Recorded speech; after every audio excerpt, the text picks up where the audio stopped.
In this video, I want to tell you a little bit about a recent engagement session and talk to you about how I shot the photos, what cameras I shot them with, and give you some tips for engagement sessions. We love engagement sessions, especially for our wedding clients. It's a great opportunity for them to feel more comfortable in front of the camera if they are a little bit camera shy. And it's good for us to learn more about them and their personalities. And it's also a good opportunity for them to practice and see themselves in photos. So a couple of logistical things. We like to shoot about 90 minutes prior to sunset for best lighting. We have several locations near us that we shoot at often that we know really well. So location is typically not an unknown variable for us. We're also checking the weather, make sure we're going to have good weather. And then the other piece of it is to offer advice as far as wardrobe. We're definitely happy to provide styling advice just to ensure that the looks go together and sort of fit the feeling of the location. And we do allow for an outfit change if that's something that they are interested in. So here's a gallery from a recent engagement session. We're photographing this couple's wedding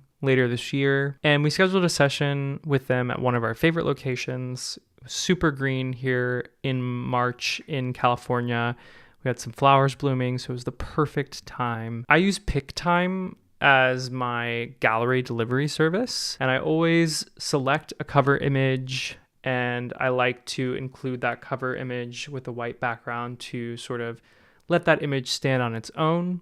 And if we go into the gallery here, this is the final gallery. These are the final images. And I've mixed the film and digital so that the gallery is cohesive. When we hover over an image, we can see the name of the image. And I've actually included film in the file name of all of the film images just because I think sometimes clients are curious. These images feel like they're in the same family, so you wouldn't necessarily know if they're film or digital. For the trained eye or for someone who shoots film, I think you can tell, but if not, I think it's nice to just let them know that this is a film image. So for this session, I was shooting with a few different cameras. I had a 35mm Canon film camera. This is the EOS 3 with the EF35 f1.4L Mark II. I had this on my left side on my dual strap. And then on my right side, I had this combination. This is the Canon R5 Mark II with the RF 50mm f1.2L. My favorite combination for digital photography. And then I went a little crazy with this session and I brought a third camera, which was the Leica M7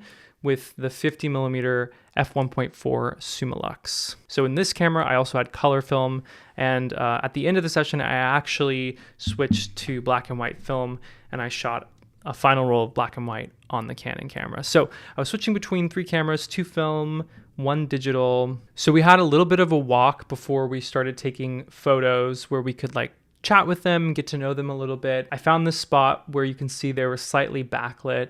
I just had them stand there and I told them, hold hands low and be with each other. And this is sort of the result, this genuine interaction with each other. And you get these beautiful photos because they're in a beautiful spot with this great light. When you're starting with a session, there's always a warm-up period. Basically, you want to just get them together, get them moving and interacting. This is a mix of film and digital photography. Dune was with me. She was shooting on the 85 1.2. So you see photos like this where there's more compression.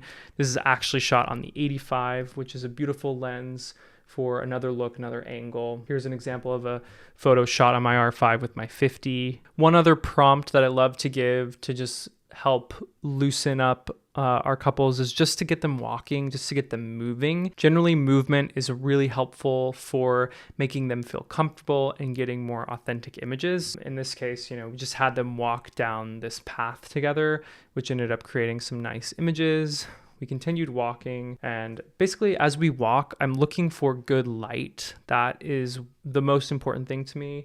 So I found some nice light here on the side of this hill.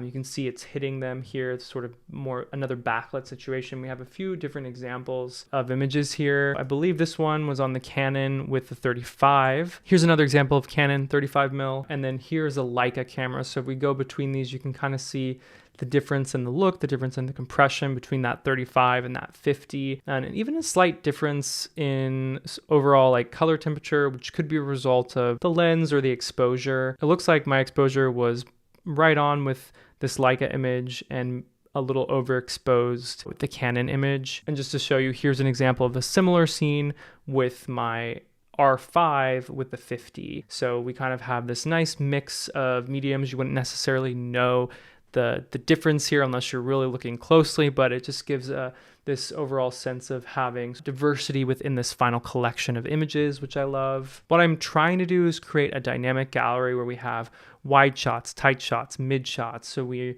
aren't getting all the same photos in a gallery. So for example, we have close-ups like this of just hands, or hand with rings, or like mid shots like this, and then maybe some portraits, some full body shots. And as we scroll down here, we eventually shot a bit of a wider frame. This again is on the Canon EOS 3 with that 35, capturing more of the environment, give them a wide shot horizontally so they can use photos different ways. They can use them on their phone or their computer. Just gives them more options. So as we keep walking, you'll notice like I'm constantly placing them in good light. When you're first starting or you're newer to sessions like this, it can be kind of intimidating because it's a lot of time with the couple, but you have to remember that this is not normal for a wedding day to have this much time to capture portraits. It's okay to take your time to chat with them.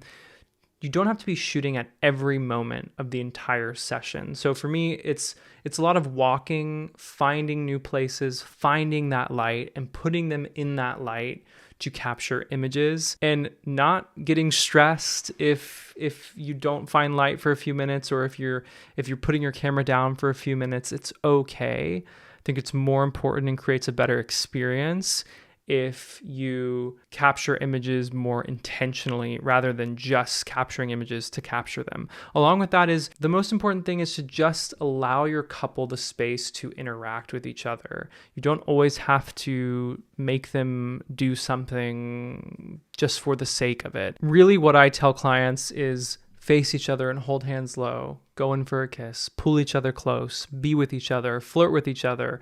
It's more directional based rather than specific posing, if that makes sense. So I'm always looking for them to move and interact rather than to pose them. I think that creates more authentic images, and you can see that here. And then with that, I'm thinking about the different mediums that I'm shooting with, and I'm thinking about wide, medium, and tight, so that we're creating authentic images, but we're also capturing the images in thoughtful ways. So as we look through this gallery, you can see this all kind of coming together, where we have wide shots, mids, tights, film, digital, various interactions. We have walking, we have stationary, we have beautiful pose shots like this. But then we also have shots like this where there's more movement, there's more emotion. And as you can see, as we're scrolling through this gallery, as we're looking at it from this kind of full gallery perspective, there's not a huge distinction between digital images and film images. And I think that that's something that's really important. Good film looks similar to digital. Of course, they have their